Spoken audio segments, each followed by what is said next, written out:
Hello बच्चों, अगली unit हम लोग पढ़ने जा रहे हैं बायोलॉजी इन ह्यूमन वेलफेयर, जिसमें जो हमारा चैप्टर रहेगा वो रहेगा HHD, that is human health and disease. बच्चों, तो ह्यूमन हेल्थ और डिजीज के बारे में पढ़ना है। इस चैप्टर से हमेशा 3 से 4 क्वेश्चन आते हैं। काफी अच्छा चैप्टर है, इसको पढ़ने से आपको भी अच्छा लगेगा क्योंकि यहाँ कॉन्सेप्ट आते हैं। जिस फील्ड में आपको जाना है, जिस फील्ड के आप सपने देख रहे हो, वहां से रिलेटेड कुछ डिजीजेस के बारे में, उसके फिजियोलॉजी के बारे में आप पढ़ पाओगे। आइए स्टार्ट करते हैं इस यूनिट के बारे में, देखते हैं क्या लिखा हुआ है। एनसीईआरटी कहती है कि बायोलॉजी फिजिक्स केमिस्ट्री में सबसे यंगेस्ट साइंस है of the formalised discipline of natural science. Progress physics में और केमिस्ट्री में जो प्रोग्रेस हुई है वो ज्यादा हुई है बायोलॉजी से, इसीलिए फिजिक्स और केमिस्ट्री में ज्यादा चेंजेस आ चुके हैं, बायोलॉजी उतनी चेंज नहीं हुई है, तो इसलिए फिजिक्स बायोलॉजी यंग है। एप्लीकेशन ऑफ फिजिक्स और केमिस्ट्री को हम डेली लाइफ में देखते रहते हैं, also have a higher visibility than those of biology. Biology से ज्यादा फिजिक्स और केमिस्ट्री के एप्लीकेशन देखते हैं। हाउएवर 20वीं शताब्दी में बच्चों, 20th सेंचुरी में and certainly 21st century has demonstrated the utility of biological knowledge। लेकिन बच्चों 20वीं और 21वीं शताब्दी ये बन गई है बायोलॉजिकल नॉलेज के डिमॉन्स्ट्रेशन को लेकर के। फर्दरिंग ह्यूमन वेलफेयर में इसको काम में लिया जा रहा है, चाहे वो हेल्थ सेक्टर हो, चाहे एग्रीकल्चर हो, यहाँ पर बायोलॉजी को काम में लिया जा रहा है। यहाँ पर क्या क्या खोजा गया है 20वीं शताब्दी और 21वीं शताब्दी में, तो एंटीबायोटिक की खोज हुई है, and synthetic plant derive drugs obtain किए गए, एनेस्थेटिक्स की खोज हुई है। इन्होंने मेडिकल प्रैक्टिस को पूरी तरीके से चेंज कर दिया है। दूसरे हाथ पर इन्होंने ह्यूमन हेल्थ पे भी अफेक्ट डाला है। Life expectancy of human beings have dramatically change की जा चुकी है। जहां व्यक्ति पहले 60-70 साल जी पाता था, आज दवाइयों के बल पे 80-90 साल तक जी जाता है over the year. Agriculture practices में बढ़ोतरी हुई है, फूड प्रोसेसिंग, डायग्नोस्टिक, इन सब में हमने बच्चों और सोशियो कल्चर चेंज भी आया है ह्यूमन कम्युनिटीज में लोगों के पास, क्योंकि अब दवाइयां हैं तो लोग अच्छे से वर्क कर सकते हैं, तो प्रॉस्पेरिटी भी आई है। These are briefly described in the following 3 chapter of this unit। तो इसमें 3 चैप्टर है, उन तीनों चैप्टर को हम लोग लाइन से देखेंगे। अब यहाँ एक साइंटिस्ट का भी परिचय आपको दिया जाता है, दैट इज MS स्वामीनाथन।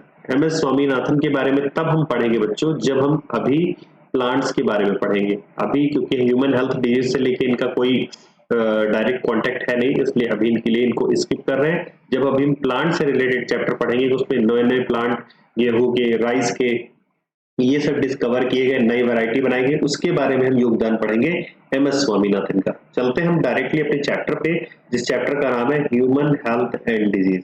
तो ये ह्यूमन हेल्थ डिजीज नाम का चैप्टर आराम से आपको 3 से 4 क्वेश्चन दे करके जाएगा, और इसमें एक खास पैराग्राफ भी बच्चों आता है, उसको भी आप लोग ध्यान करिएगा। वहां से हमेशा हमेशा एवरी ईयर क्वेश्चन पूछे जाते हैं। वो अपने आप में पैरा इतना इंपॉर्टेंट है, तो जब मैं आपको बताऊंगा उसको आप टिक करेंगे।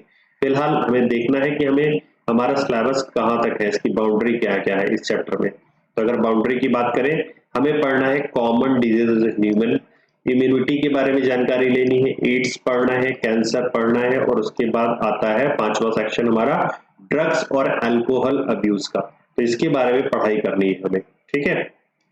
चलिए, सबसे पहले हम लोग हेल्थ के बारे में जानेंगे कि हेल्थ होती क्या है। तो व्हाट इज अ हेल्थ? अगर किसी से हेल्थ पूछा जाए तो एक रिक्शा वाला भी कहता है भैया हेल्थ का ध्यान रखना बहुत जरूरी है। तो हेल्थ क्या है? हेल्थ लॉन्ग टाइम में कंसीडर किया गया है बॉडी की स्टेट को और माइंड की स्टेट को। तो बॉडी की स्टेट, ये माइंड की स्टेट, जहां पे हम एक बैलेंस फील करते हैं सर्टेन ह्यूमर्स में, है ना, सर्टेन ह्यूमर्स में हम लोग एक बैलेंस को फील करते हैं, इसी बैलेंस को कहा गया है हेल्थ। याद रखिएगा, state of body and state of mind है health. This is what early Greek like Hippocrates as well as Indian Ayurveda system of medicine asserted. कुछ ऐसा ही बात किया करते थे हमारे अर्ली ग्रीक के हिप्पोक्रेट्स वगैरह, और Indian Ayurveda system of medicine इसी पे बात करती है। क्या बात करती है कि अगर पर्सन को ब्लैक बाइल है, क्योंकि वात पित्त कफ पे बात करती है, तो बाइल को वहां पे बच्चों पित्त कहा जाता है। तो ब्लैक बाइल है, अगर कलर जो पित्त का कलर है वो डार्क है, ब्लैक बाइल है, तो ऐसे पर्सन की पर्सनालिटी हॉट होनी चाहिए और उसे फीवर होना चाहिए, ये कहता है आयुर्वेदा सिस्टम वात पित्त कफ में। This idea was arrived by pure reflective thought. तो ये क्या था बच्चों, केवल और केवल ये रिफ्लेक्टिव थॉट था। कुछ लोगों में ये सत्य पाया गया होगा कि उनकी बॉडी कफ पित्त प्रधान थी, उसकी वजह से बॉडी हॉट थी, उनमें पित्त ज्यादा बनता था, उनको भूख ज्यादा लगती होगी, पसीना ज्यादा आता होगा, गर्मी ज्यादा लगती होगी। तो रिफ्लेक्टिव थॉट के ऊपर ये कह दिया गया कि ठीक है, उनको उनका बॉडी टेम्परेचर ज्यादा रहता है, हॉट पर्सनालिटी है उनकी पित्त के आधार पे। लेकिन जब इसके बाद डिस्कवरी हो गई ब्लड सर्कुलेशन की, ब्लड सर्कुलेशन की खोज की थी बच्चों विलियम हार्वे ने।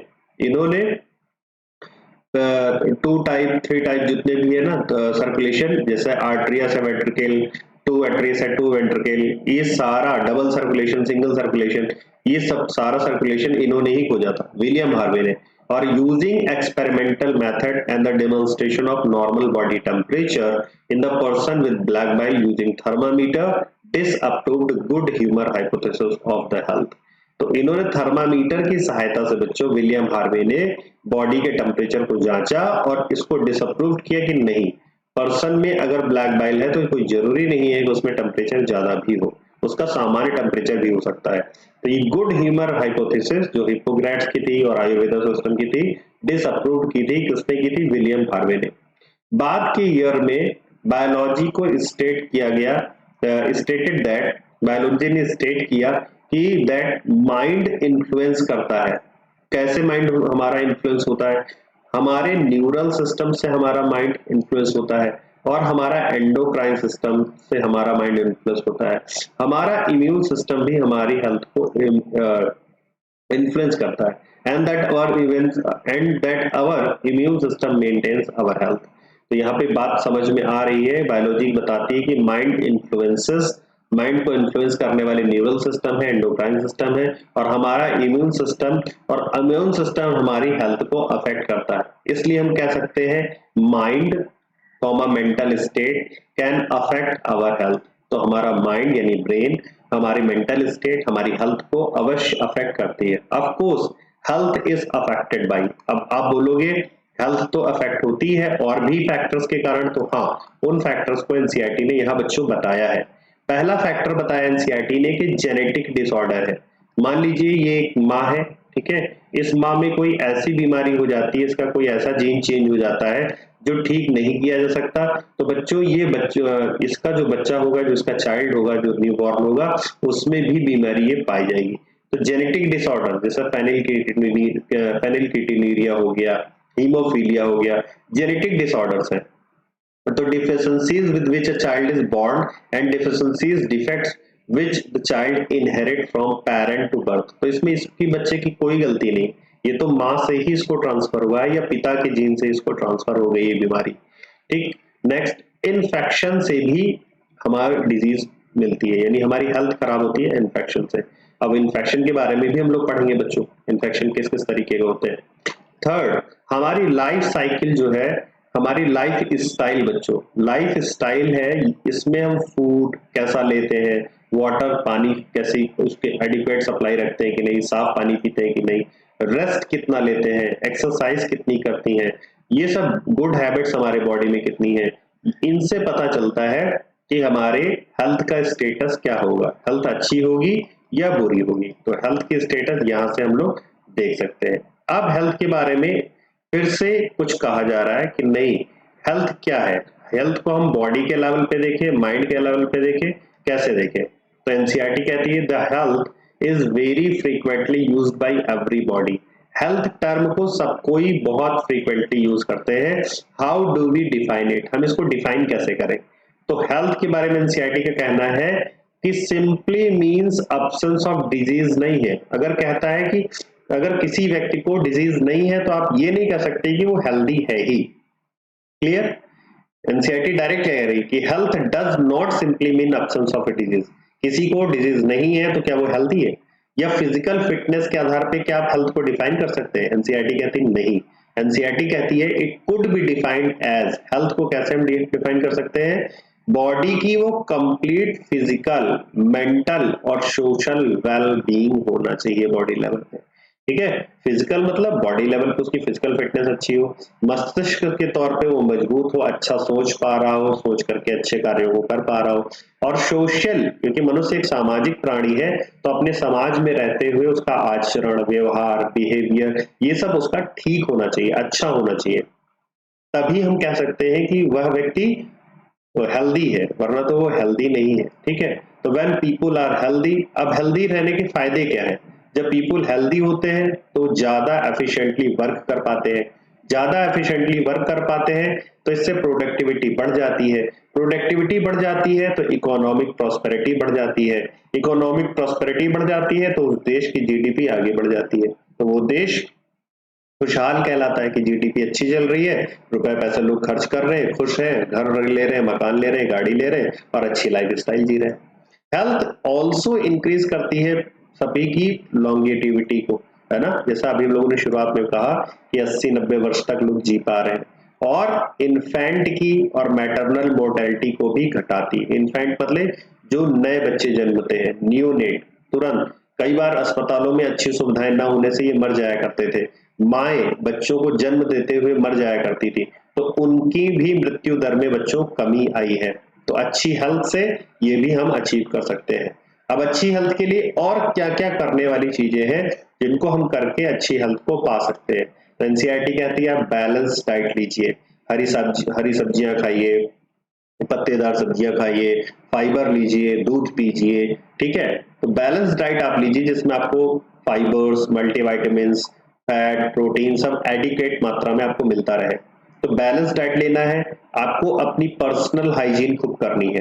ठीक है। नहाना है, बढ़िया से नहाना है, अच्छे से साबुन वगैरह शैम्पू करके लगाना है, अपने शरीर की खुद सफाई करनी है, रेगुलर एक्सरसाइज आपको करनी पड़ेगी।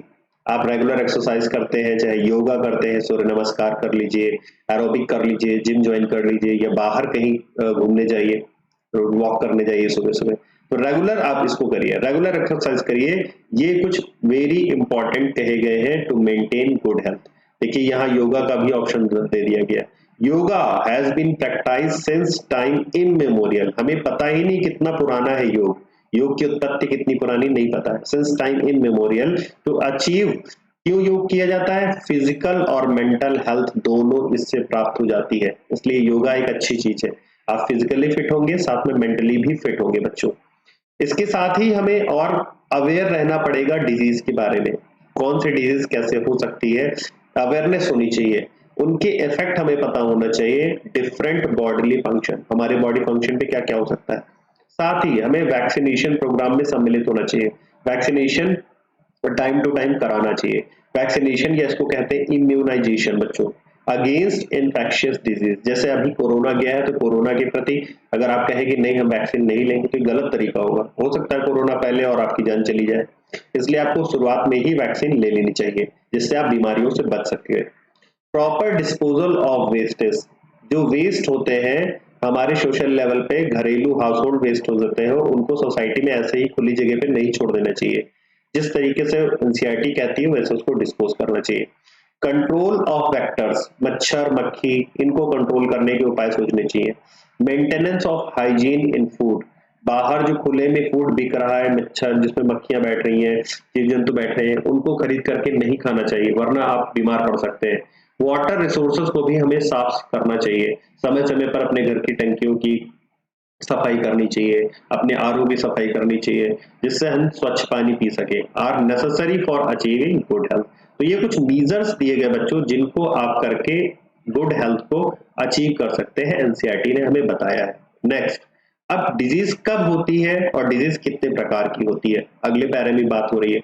तो when the functioning of one और मोर ऑर्गन और system of the body is adversely affected, NCERT कह रही है कि जब एक या एक से ज्यादा ऑर्गन या ऑर्गन सिस्टम की बॉडी का फंक्शन एडवर्सली अफेक्ट हो जाता है तो वहां पर कुछ अपीयरेंस नजर आते हैं, वेरियस साइन एंड सिम्टम्स नजर आते हैं, तो वी से दैट हम अब हेल्दी नहीं है, वी आर नॉट हेल्दी, तो कह सकते हैं कि हमें डिजीज है। डिजीज दो शब्दों से मिला है बच्चों, डिस प्लस ईज।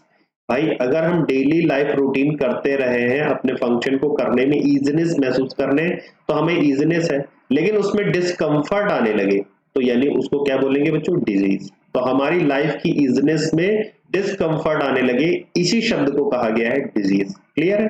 चलिए, डिजीजेस को बच्चों ब्रॉडली ग्रुप्ड किया गया है दो प्रकार के डिजीज में। एक होती है इन्फेक्शियस डिजीज, जो एक पीपल से दूसरे पीपल में फैल सकती है। दूसरी होती है बच्चों नॉन इन्फेक्शियस डिजीज, जो कि एक व्यक्ति से दूसरे व्यक्ति में नहीं फैलती है। डिजीज जो कि इजीली ट्रांसमिटेड हो जाती है एक पर्सन से दूसरे पर्सन में बच्चों, इसे कहते हैं इन्फेक्शियस डिजीज। इन्फेक्शियस डिजीज में बच्चों एड्स ज्यादा फैटल है, ये एक से दूसरे में फैलता है और ये जानलेवा होता है। Infectious disease are very common है and every one of us suffer from these at some time या अदर्स। कॉमन कोल्ड से हम सभी सफर होते रहते हैं, it is also infectious disease. Some of infectious disease like AIDS are fatal. अगर हम बात करें बच्चों नॉन इन्फेक्शियस डिजीज की, तो इसमें कैंसर बच्चों जानलेवा होता है, कैंसर मेजर कॉज बनता है डेथ का। ड्रग और अल्कोहल अब्यूज ऑल्सो हमारे हेल्थ को बच्चों अफेक्ट करते हैं। अब हम कुछ कॉमन डिजीज के बारे में पढ़ने जा रहे हैं, जो कि बैक्टीरिया एंड अदर पैथोजेनिक होती है। तो यहाँ पे कॉमन डिजीजेस इन ह्यूमन के बारे में बताया गया है, एक एक डिजीज को हम लोग पढ़ेंगे। तो wide range of organism belonging to, कहाँ से बिलोंग करते हैं? पहले है बैक्टीरिया से होने वाली डिजीज, दूसरी होते हैं बच्चों वायरस से होने वाले डिजीज, तीसरी डिजीज फंजाई से पढ़ेंगे हम लोग, चौथी डिजीज पढ़ेंगे प्रोटोजोआ से होने वाली, पांचवी डिजीज पढ़ेंगे हेलमेंथ से होने वाली। Could cause disease in man, such disease causing organism are called pathogens. Patho मतलब बीमारी, दैट इज डिजीज, और जेंस मतलब जनरेट करने वाले। तो डिजीज जनरेटिंग ऑर्गेनिज्म को बोलते हैं बच्चों pathogen. Most parasite are therefore pathogen as they cause harm to the host. अब पैथोजन कौन होते हैं बच्चों? पैरासाइट जो हमारी बॉडी या बॉडी के अंदर रहते हैं। एक्टोपैरासाइट जो बॉडी पे रहते हैं, यहाँ पे मैं बता दूं पैरासाइट भी दो प्रकार के होते हैं। अगर बॉडी पे रहते हैं तो एक्टोपैरासाइट, और बॉडी के अंदर रहते हैं तो एंडोपैरासाइट होते हैं। ये हमारी बॉडी को बच्चों हार्म करते हैं, यानी होस्ट की बॉडी को हार्म करते हैं बाय लिविंग इन और ऑन देम। तो पैथोजन हमारी बॉडी में इंटर करते हैं बाय वेरियस मीन्स, और उसके बाद हमारी बॉडी में ही अपनी संख्या को कई गुना बढ़ा लेते हैं, यानी मल्टीप्लाई कर लेते हैं। अब इनकी संख्या जब कई गुना हो जाती है तो हमारी बॉडी के साथ ये इंटरफियर करते हैं, हमारी नॉर्मल एक्टिविटीज के साथ ये बच्चों इंटरफियर करते हैं और हमारी नॉर्मल एक्टिविटीज को होने नहीं देते हैं, जिसकी वजह से हमें डिस्कम्फर्ट होता है। रिजल्टिंग क्या होता है कि हमारे मॉर्फोलॉजिकल और फंक्शनल डैमेज शुरू हो जाते हैं, जिसकी वजह से ही हमें साइन एंड सिम्टम्स आते हैं डिजीज के। पैथोजन को अडॉप्ट करनी पड़ती है life with in the environment of the host. Host की जो भी बॉडी है, जैसे भी अंदर उसका एनवायरमेंट है, वैसा ही उसको लाइफ अडॉप्टेशन करना पड़ता है, तभी पैथोजन किसी होस्ट के अंदर जीवित रह सकता है अथवा तो नहीं।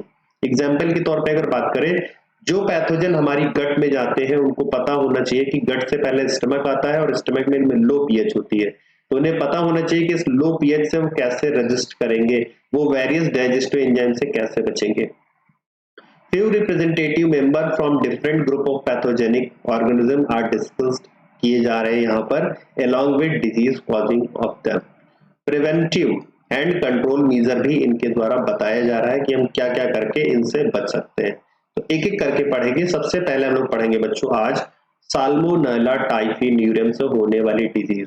It is a gram negative bacteria बच्चों, ये ग्राम नेगेटिव बैक्टीरिया होता है, टोकस टाइप का होता है, गोल गोल होता है, और इससे जो डिजीज होती है उसका नाम बच्चों होता है टाइफाइड।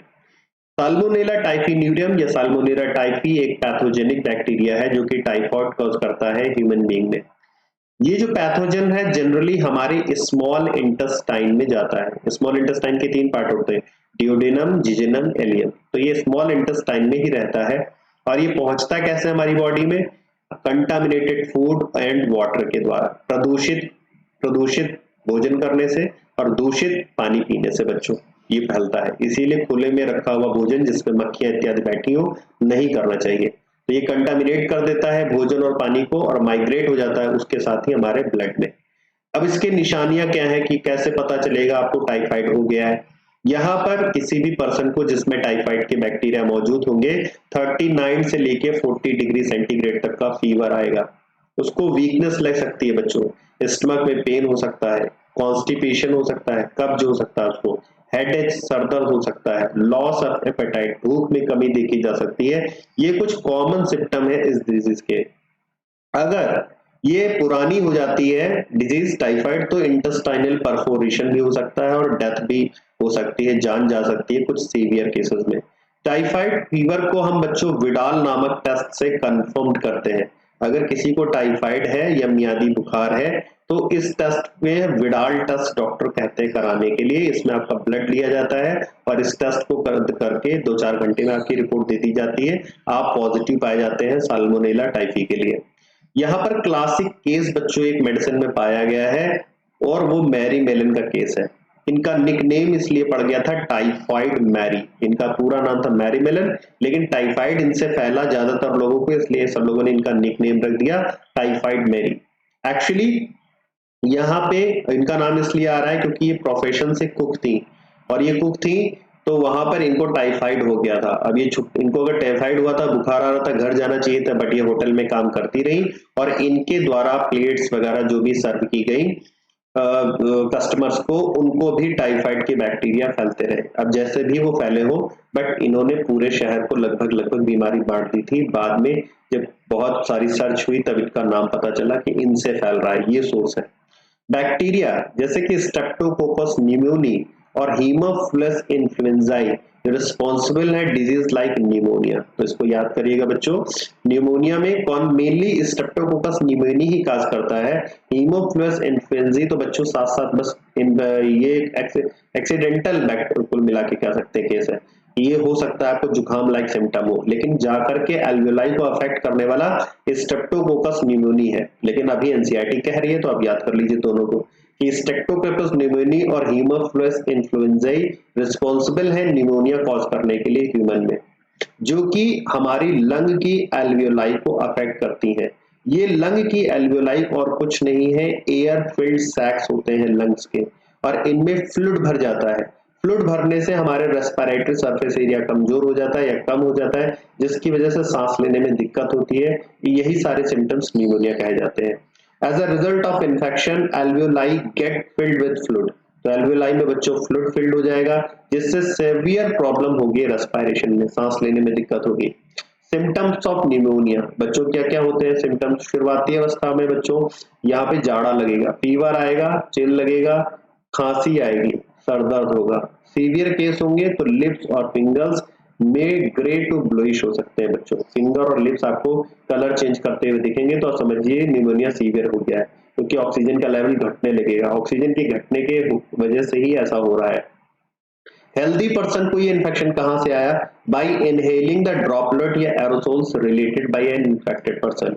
इन्फेक्टेड पर्सन को निमोनिया है और उसके संपर्क में अगर आप आते हैं तो आपको भी बच्चों निमोनिया की बीमारी ग्रसित कर सकती है। इसलिए हमें हॉस्पिटल्स वगैरह में मास्क लगा करके जाना चाहिए, मास्क का उपयोग करना चाहिए। जब हमें कुछ भी सर्दी खांसी जुकाम हो तब भी घर में भी थोड़ा मास्क लगा के रहना चाहिए, जिससे हमारे अदर फैमिली मेंबर है वो अफेक्ट ना होने पाए। फिलहाल आगे हम यहाँ देखते हैं, इन्फेक्टेड पर्सन में जाता है इवन बाय शेयरिंग बच्चों ग्लासेस, पीने वाले पानी का ग्लास यूज करने से, बर्तन कॉमन बर्तन यूज करने से भी एक से दूसरे में ये बीमारी फैलती है। इसके अलावा कुछ और बैक्टीरिया यहाँ पे डिजीज बताई जा रही है। तो डिजेंट्री, इसका आप नाम लिख लेंगे बच्चों, ये कौन से बैक्टीरिया के द्वारा होता है? ये बैक्टीरिया है साइजेला डिजेंट्री बच्चों, साइजेला डिजेंट्री के द्वारा होता है। प्लेग को देख लीजिएगा, है ना, और डिप्थीरिया को। डिप्थीरिया होता है बच्चों Corynebacterium diphtheriae, Corynebacterium, CORYN, Corynebacterium diphtheriae के द्वारा होता है। और यहाँ फिर प्लेग होता है, यर्सीनिया पेस्टिस, यर्सीनिया पेस्टिस के द्वारा प्लेग फैलता है। ये कुछ बैक्टीरियल डिजीज है जो हम लोगों ने खत्म कर ली। अब अगली डिजीज का नंबर है जो वायरस से होती है बच्चों। वायरस से होने वाली डिजीज का हमें नाम पढ़ना है। तो many viruses also cause disease in human being, specially बच्चों राइनो वायरस, वो वायरस जो हमारे नाक के द्वारा, ये नोज के द्वारा, ये नॉस्ट्रिल के द्वारा जाकर के फेरिंग्स और ट्रैकिया में होते हैं, इन्फेक्शन फैलाते हैं, इनको कहते हैं राइनो वायरस। ये राइनो वायरस का पूरा ग्रुप है बच्चों जो कि कॉज करते हैं मोस्ट इन्फेक्शियस ह्यूमन एलिमेंट्स। आप सभी को कॉमन कोल्ड जरूर हुआ होगा और जब ये हो जाता है तो कम से कम एक हफ्ते रहता है, 7 डेज तो रहता है। दे इन्फेक्ट द नोज, बच्चों ये नोज को इन्फेक्ट करते हैं, रेस्पिरेटरी पैसेज को, लेकिन अपर रेस्पिरेटरी पैसेज को करते हैं, कभी भी लंग्स को ये अफेक्ट नहीं करेगा। याद रखिएगा कि कॉमन कोल्ड में नोज और अपर रेस्पिरेटरी पैसेज ही अफेक्ट होता है, लंग्स कभी भी अफेक्ट नहीं होते। लंग्स अफेक्ट होते हैं बच्चों निमोनिया में। कॉमन कोल्ड की कैरेक्टरिस्टिक क्या है? नाक का बंद हो जाना, नजल कंजेशन, आप ठीक से सांस नहीं ले पाते हैं, फ्रीली आपको महसूस नहीं होता है सांस लेने में, डिस्चार्ज होता रहता है, म्यूकस जैसा मतलब पानी जैसा नाक से निकल सकता है, गले में खराबी हो सकती है, गला खराब होगा, हॉरशनेस होगी, खांसी आएगी आपको बच्चों, हेडेक हो सकता है, सर दर्द, और आपकी बॉडी में थकान हो सकती है, जो कि ये सारे सिम्टम 3 से 7 दिन तक रह सकते हैं। अगर आपकी जो नॉस्ट्रिल से ड्रॉपलेट्स निकल रहे हैं ये दूसरे संपर्क में आ जाते हैं, खांसी के द्वारा, छींक के द्वारा कोई अदर पर्सन आपसे इन्फेक्ट हो जाता है तो उसको भी यही सिम्टम आ जाएंगे इनहेल्ड करने से या ट्रांसमिशन करने से कंटामिनेटेड ऑब्जेक्ट। इवन तो कंटामिनेटेड ऑब्जेक्ट को छूने से भी हो सकता है। मान लीजिए आपको खांसी और कफ आ रहा है और आपके ड्रॉपलेट्स पेन्स और बुक कप्स पे फैले हुए हैं, डोर नॉब्स पे गए हैं, कंप्यूटर कीबोर्ड्स पे गए हैं या माउस पे गए हैं, जो भी इनको टच करेगा उसकी बॉडी में जब ये बैक्टीरिया वायरस जाएंगे तो उसको भी कॉमन कोल्ड हो जाएगा and cause infection in some healthy person. तो हेल्दी पर्सन में ये इन्फेक्शन देखने को मिलता है। उसके बाद बात करेंगे बच्चों यहाँ पर मलेरिया की। तो मलेरिया का नंबर आएगा अब अगले टर्न पे, क्योंकि मलेरिया बच्चों यहाँ पे जो है ना डिजीज, यहाँ पे ये प्लाज्मोडियम से होती है और प्लाज्मोडियम एक प्रकार का प्रोटिस्टा है, that is single cell eukaryote है। तो इस प्लाज्मोडियम की लाइफ साइकिल के बारे में, कितने टाइप का मलेरिया होता है, ये पढ़ेंगे हम पार्ट 2 में। पार्ट 1 में बच्चों इतना ही, मिलते हैं नेक्स्ट लेक्चर पे।